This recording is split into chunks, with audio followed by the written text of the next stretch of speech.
Happy New Year! Pag naririnig natin yan, tulad ng Happy Birthday, Happy Anniversary, ibig sabihin, time passed. Lumipas ang panahon.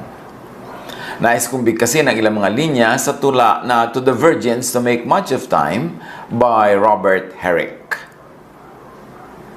Gather your rosebuds while you may. Old time is still a-flying, and the same flower that smiles today, tomorrow will be dying. Pitasin na raw ang mga bulaklak na gustong pitasin kasi lumilipad ang oras. At yung bulaklak na ngayon ay nakangiti, bukas, luoy na. The glorious lamp of heaven, the sun, the higher his a-getting, the sooner will his rays be run, and nearer his to setting.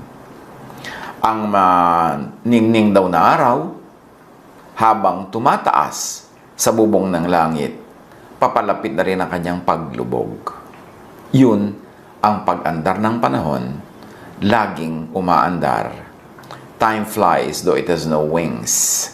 At hindi ito napipigil, tuloy ng tuloy.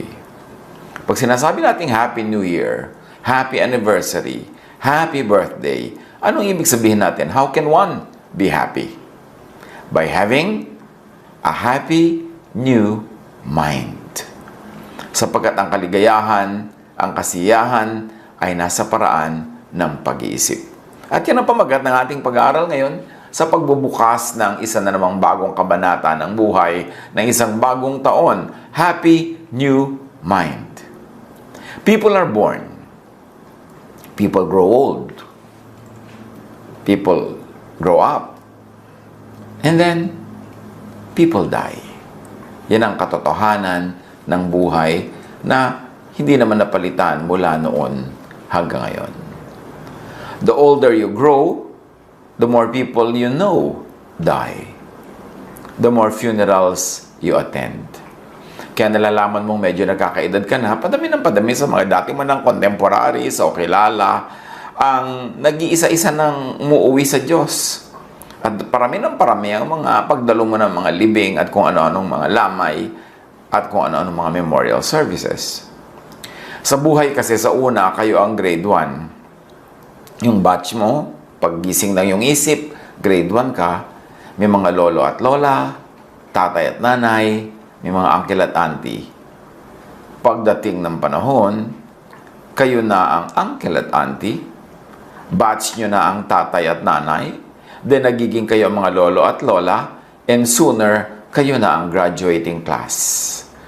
Na kung sino yung mga matatanda ng bata ka na nagsisimulang sumakabilang buhay, pagdating ng panahon, kayo na pala ng batch nyo ang nasa departure area, waiting for your boarding call.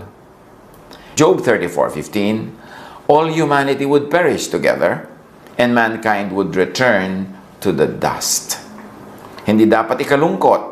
Dapat nang unawain, tanggapin, at bigyan ng kahulugan. Ecclesiastes 3:20, all go to the same place.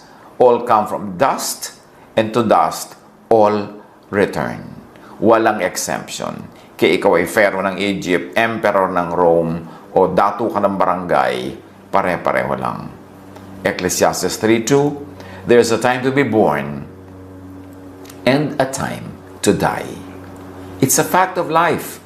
It is not something to be sad about or to mourn about. It is something to learn from. Knowing this, being conscious of this, should make us better, not bitter. Better at time and energy planning and management. Kung tayo ay conscious na ang buhay ay may takdang simula at wakas, yung earthly life at least, dapat maging mahusay tayo sa time management kasi limited ang time natin. Mahusay tayo sa energy planning kasi limited ang ating energy. Time and energy, youth are consumable and none renewable. Psalm 90 verse 10, we live about 70 years or if we are strong, 80 years. But most of them are filled with hard work and pain.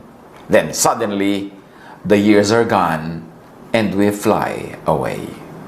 Yun daw ang buhay kung ikaw ay blessed na mabuhay ng isang full cycle, full life, 70 years. At kung may bonus, dahil malakas ka, 80 years. More than that, super bonus na, huwag ka na lang yung masyadong, halimbawa may sakit na yung quality of life, kulang-kulang na. So, ano ang mahalaga sa buhay? It's not the years in your life, but the life in your years. Hindi nadadaan ang buhay sa haba ng mga taon, kundi sa uri ng kalidad ng buhay na ating nalasap. So ang tanong, to have a happy life, and even a happy ending if you must, paano susulitin ang buhay? Paano magiging maximum ang ating paglasap ng blessing sa buhay? As we always say, minimize pain. Don't spiritualize or glamorize pain. Huwag mag-volunteer to be going through pain. Huwag maghanap ng pain sa buhay. Huwag din itong ipataw sa iba kung hindi kailangan. Huwag laging hanapin at daanan ang pagdurusa. Minimize it. Kayo na ang bahala mag-isip kung paano nyo i-minimize ang pain. Halimbawa, may hinihigang kayo na ang mga spring ng kama nyo tusok-tusok, nakatusok sa likod yung magdamag. How do you minimize pain? Either magpalit ka ng kutsyon, o maglagay ka ng mas makapal na sapin, o kung ano man gagawa ka ng paraan, but you minimize pain. Don't suffer needlessly.